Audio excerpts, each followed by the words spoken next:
Oremos. Pai querido, vamos abrir a Tua Palavra agora e queremos fazê-lo com a certeza de que Teu Espírito está conosco, iluminando nosso entendimento. Em nome de Jesus, amém. Amém. Hoje vamos a estudar o tema da criação. Vejam, eu tenho um relógio muito bonito até aqui nas minhas mãos. Vocês achariam que eu estou louco se eu disser para vocês que este relógio apareceu assim de repente, ao longo de milhões de anos, um pedaço de couro juntou-se com outro, um parafusinho juntou-se com outro, apareceu um pedaço de vidro, os ponteiros, o segundero, a fivela, e que isso foi fruto de milhões e milhões de anos até aparecer um relógio perfeito. Seria uma loucura. Estaria fazendo um papel ridículo, querendo convencer vocês de que meu relógio apareceu ao longo dos anos. E, no entanto, hoje, quando vemos esta máquina fabulosa que é o universo, o corpo humano mesmo, veja, o coração, desde o momento que a gente nasce, bate, bate, bate, bate. A gente nunca engraxa ele, não troca de óleo, não faz um ajuste. E durante o tempo que a gente vive aqui, o coração bate, bate, bate sem parar. Ora, como pode tudo isso ter aparecido assim ao longo dos anos, fruto do acaso, fruto da casualidade? Eu tenho um texto bíblico para começar nosso estudo hoje. Em Hebreus capítulo 11, versículo 3, diz assim: pela fé entendemos que foi o universo formado pela palavra de Deus, de maneira que o visível veio a existir das coisas que não aparecem. Pela fé entendemos que o universo foi formado pela palavra de Deus. Me impressiona a palavra fé. Pela fé aceitamos que este universo tem um Criador, pela fé. Só que fé é o fruto do relacionamento. Para eu acreditar que Deus criou este planeta, Deus criou este universo, Deus nos criou a nós, tem que haver relacionamento com o autor da fé, que é o próprio Deus. É um relacionamento pessoal. Agora, saber que Deus criou este universo, que Deus me criou, aceitar isso pela fé como fruto do relacionamento com esse Deus maravilhoso, isso lhe dá sentido à minha vida, lhe dá propósito à minha vida. Porque eu sei de onde venho, eu sei por que estou aqui e eu sei para onde vou. Se eu sou fruto da evolução, então minha vida não tem sentido, porque minha vida é apenas fruto do acaso, fruto da casualidade. Eu apareci porque sim. Minha vida não tem sentido. Eu não sei para onde vou. Eu não sei o que faço aqui. Então eu prefiro acreditar que tenho um Deus Criador. Prefiro acreditar porque ao relacionar-me com Ele, aparece a fé, e por essa fé eu, embora não vejo, embora não possa tocar, eu sei que há um Deus Criador controlando o universo e controlando a minha vida. Pastor, dentro da explicação que o senhor está falando de que Deus é o Criador, como exatamente o senhor imagina que aconteceu a criação? Como que o ser humano, tudo bem, não foi o acaso, pelo que o senhor acabou de afirmar aí, apesar de eu ter alguns questionamentos ainda. Mas a primeira pergunta seria, como que o ser humano foi criado? Por que existe diferença do ser humano, aí depois tem o cavalo, aí depois tem o cachorro, essa variação, se não foi a evolução, segundo as suas palavras, né? No capítulo 1 do livro de Gênesis, nós encontramos o registro do relato da criação. Começa dizendo, no princípio criou Deus os céus e a terra. E depois vem o relato. Quando Deus criou os astros, quando criou as plantas, quando criou os animais, finalmente o ser humano como a coroa da criação. E quanto tempo faz isso? O senhor tem nos seus cálculos aí, vamos colocar tempo agora, né? Biblicamente, Da criação a hoje, temos um pouquinho mais de 6.000 anos. Mas aí é complicado, né, pastor? Porque a geologia consegue olhar para uma rocha e, através dos cálculos, eles dizem que a rocha tem milhões de anos. Aí a Bíblia coloca que o ser humano tem 6.000 anos na Terra. Como é que a gente agora vai conciliar, se é que existe como conciliar essas duas formas de pensar? Tem duas maneiras de explicar essa aparente contradição. A primeira é o fato do texto, diz assim: no princípio criou Deus os céus e a terra. A terra, porém, estava sem forma e vazia. A matéria já existia, como existe Vênus, como existe Júpiter, como existe Marte. Nesses planetas não há vida, mas a matéria já está. Pode ser que a Terra tenha sido assim, um planeta sem vida. Terra desordenada e vazia, matéria morta. Deus apareceu e na semana da criação começou a estabelecer a vida de acordo com o registro bíblico. Essa seria uma explicação. A outra explicação é muito simples. O método que determina que uma rocha tem milhões e milhões de anos é o famoso método chamado carbono 14.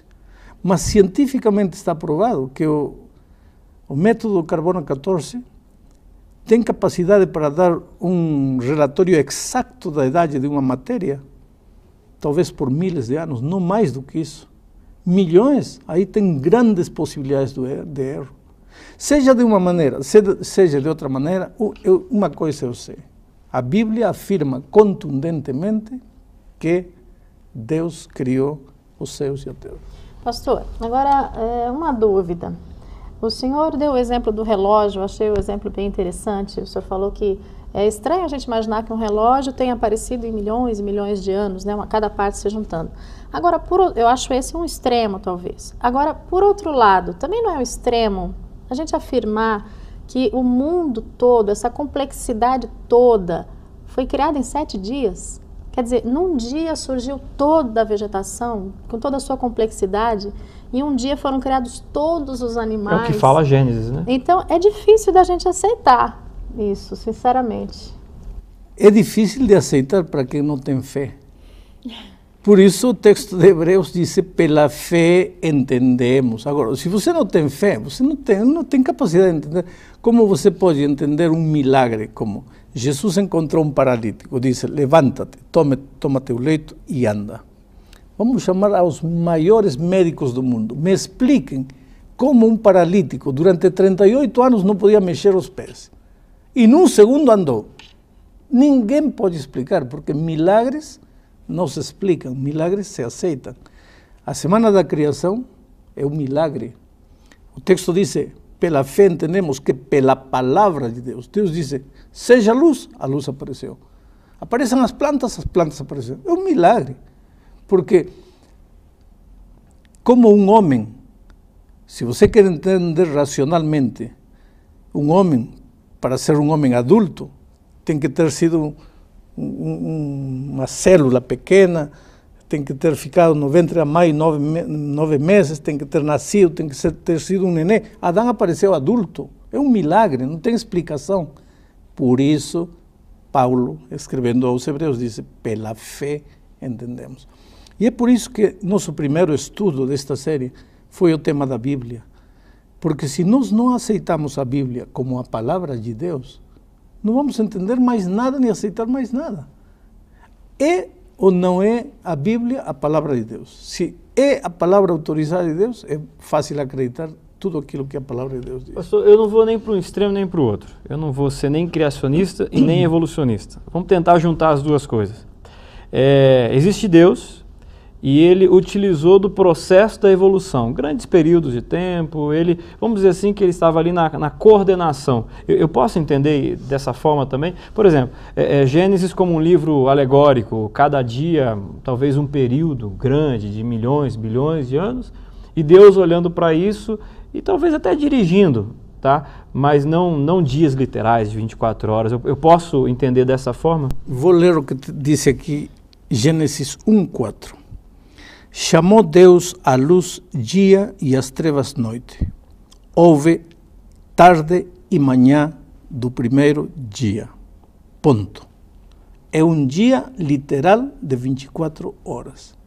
Não é um símbolo de 1000 anos, não é um símbolo de milhões de anos. É um dia literal de 24 horas. Mas como pode? Milagre. O senhor vê algum problema de eu imaginar um Deus nesse processo de evolução? Vejo um problema, porque estou fazendo a Deus incapaz de criar um mundo em 7 dias. Por que Deus seria capaz? Por que precisaria de milhões de anos? Ele é Deus. O texto diz pela palavra de Deus. Ora, se foi pela palavra de Deus, para que 1 milhão de anos? Para que milhões de anos? A palavra de Deus é instantânea. Falou, aconteceu. Então, o senhor está me dizendo que Gênesis não é uma alegoria. Porque me permita não dizer algumas denominações, mas grande parte delas hoje olha para Gênesis como uma alegoria e não de fato, né? O que o senhor me mostra em Gênesis falando assim, não, Gênesis é um livro verdadeiro, inspirado e não simplesmente uma fábula de como no passado as pessoas imaginavam ou imaginaram que seria a criação? O problema do ser humano, ele quer humanizar a Deus, quer fazê-lo um Deus pequeno. Quer explicar o que Deus faz ou o que Deus não faz. Por exemplo, na Bíblia encontramos a parábola não é a parábola, é a história de que Jonas foi engolido por um grande peixe, não diz baleia, um grande peixe. Esse grande peixe teve Jonas no ventre durante 3 dias. Não o digeriu, 3 dias depois o jogou vivo. Esse é um fato. História, a Bíblia afirma, e eu acredito nisso. Agora, tem cristãos querendo dar uma mãozinha a Deus, uma ajudinha a Deus. Andam pelos mares tratando de descobrir um peixe grande que seja capaz de engolir um ser humano, tê-lo no ventre 3 dias, não digeri-lo e expulsá-lo vivo. Eu já vou dizendo a esses amigos que podem passar a vida toda procurando, não existe esse peixe. Esse peixe existiu só naquela ocasião e porque Deus quis. E tem uma coisa mais, Deus não precisa ajuda. Eu não posso, não, porque não tem lógica que 24 horas, então tem que ser milhões querendo dar ajudinha a Deus. Deus não precisa ajuda. Deus é capaz de fazer tudo, não em um dia de 24 horas, senão num segundo, porque Deus é Deus. Pastor, outra pergunta. Deus é poderoso, né? Da forma como o senhor está afirmando, nós sabemos que realmente é, mas a gente ouve falar que existem outros planetas, né? O universo é imenso. E Deus criou todo o universo, de acordo com o que a gente está aprendendo aqui. Então, existe vida nos outros planetas? Às vezes aparecem, a gente vê na televisão, né, uma pessoa que viu um extraterrestre aqui, um extraterrestre ali. Como é que a gente deve entender tudo isso? A Bíblia diz que sim, que há vida em outros planetas fora do sistema planetário solar. Em nosso sistema planetário, Marte, Júpiter, Saturno, Vênus, não existe vida, só na Terra. Não adianta os cientistas hoje querem explorar, vamos ver se tem vida. Não tem vida. Agora, fora do sistema planetário solar, claro que há vida. E tenho um texto aqui em Jó que quero ler para vocês. Capítulo 1, versículo 6, diz: num dia em que os filhos de Deus vieram apresentar-se perante o Senhor, veio também Satanás entre eles. Que filhos de Deus eram esses? Seres não caídos de outros planetas. Agora, esses seres vêm a esta terra em ovnis, em pratos voadores. Não, de fato, esses seres são seres que não caíram no pecado. E eles não estão vindo a esta terra visitar. Esse é um outro tema, não vamos a tocar agora, não vamos a desviar-nos no tema. Mas a Bíblia afirma que sim, há vida em outros planetas. Pastor, dentro desse processo da criação, acho que uma dúvida que todo mundo tem quando fala sobre criação, e eu também tenho essa dúvida, é com respeito aos dinossauros. Porque as pessoas encontram os ossos, né? Alguns montam essas grandes feras do passado, e eu fico me perguntando, Deus criou o dinossauro? eu estou falando do macro, né? Agora vamos colocar o micro. Deus criou o vermezinho, o vírus, isso tudo veio das mãos de Deus, a criação. E se foi das mãos de Deus, aonde estão hoje os dinossauros? Muito bem, vou te explicar. Deus criou um assassino? Não. Deus criou um homem perfeito, como Adão. Ele teve um filho, chamado Caim. Infelizmente entrou o pecado a este mundo, através de Adão e Eva, e o pecado se espalhou pelo mundo, fazendo estragos. E o filho de Adão virou assassino. Deus criou tudo que existe neste mundo. O pernilongo foi criado por Deus. Só que depois da entrada do pecado, muitos dos animais, muitos das avecinhas ou dos insetezinhos, que tinham outras funções, viraram, como dizer, assassinos. Quer dizer, o plano original de Deus se distorceu. Agora existe ponçonha, existe veneno, existe mordedura, que não existia. Agora, inclusive os animais, a lei do crescimento se alterou, porque, por exemplo, quando Deus nos criou, Ele não nos criou para estar cortando cabelo todo dia. A lei do crescimento era uma lei perfeita. O cabelo cresceria até um tamanho e não cresceria mais. A unha cresceria até um tamanho e não cresceria mais. Mas entrou o pecado, se alterou a lei do crescimento. Hoje temos que cortar cabelo, cortar unha. E os animais também começaram a crescer demais. Quando veio o dilúvio, esses animais estavam fora do controle do ser humano. Então, eles não entraram na arca e morreram, pois, com os efeitos do dilúvio. Por que viraram fósseis muitos deles? Porque está provado hoje pela ciência que quando há um choque repentino brutal, a matéria se solidifica. Isso pode ser fazer hoje em um laboratório perfeitamente. E os fósseis que encontramos por aí é uma prova de que houve dilúvio. Que também há muita gente que, assim como não crê na criação, não crê no dilúvio, mas esses fósseis que são achados hoje são uma prova contundente de que houve dilúvio. Pastor, mais uma questão, que agora o senhor falando aí me fez pensar no seguinte: o senhor mencionou aí mudanças que houveram em função do pecado, né? Animais tiveram sua estrutura modificada, enfim.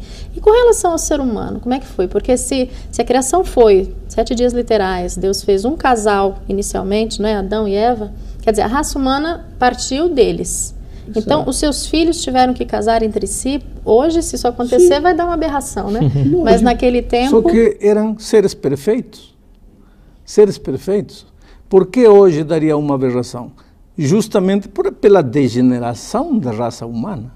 Naquele tempo, os seres humanos eram perfeitos. Inclusive, quando o pecado entrou, eram quase perfeitos. Cada vez se tornaram menos perfeitos, menos perfeitos. No coração de Adão não havia lugar para ódio, orgulho, essas coisas, até ele aceitar voluntariamente isso. Hoje nós somos remédio, caricatura do que era Adão e Eva, mas estamos chegando ao fim deste estudo e eu gostaria de dizer aos amigos que estão nos assistindo aí, de repente você em algum momento se pergunta: o que estou fazendo nesta vida? Nada dá certo, está tudo errado, sofrimento, falta de emprego, miséria, solidão, traição. O que estou fazendo nesta vida? Eu te digo uma coisa, espera aí. Se você voltar os olhos para Deus, vai ver que você é fruto do amor de Deus. Sabe por que está vivo você? Porque Deus te ama. Porque Deus permitiu que você viesse este mundo. E se Deus permitiu que você viesse este mundo, é porque Ele tem um plano maravilhoso para a tua vida. E talvez você diga: mas pastor, qual plano? Olha a minha vida, qual plano? É que o plano que Deus tem para você está aqui na palavra de Deus. E a única maneira de você ser feliz é descobrir qual é o plano que Deus tem para você e seguir esse plano. Eu vou estar orando para que Deus te ajude a descobrir as grandes verdades bíblicas e que estas grandes verdades se façam realidade na tua experiência.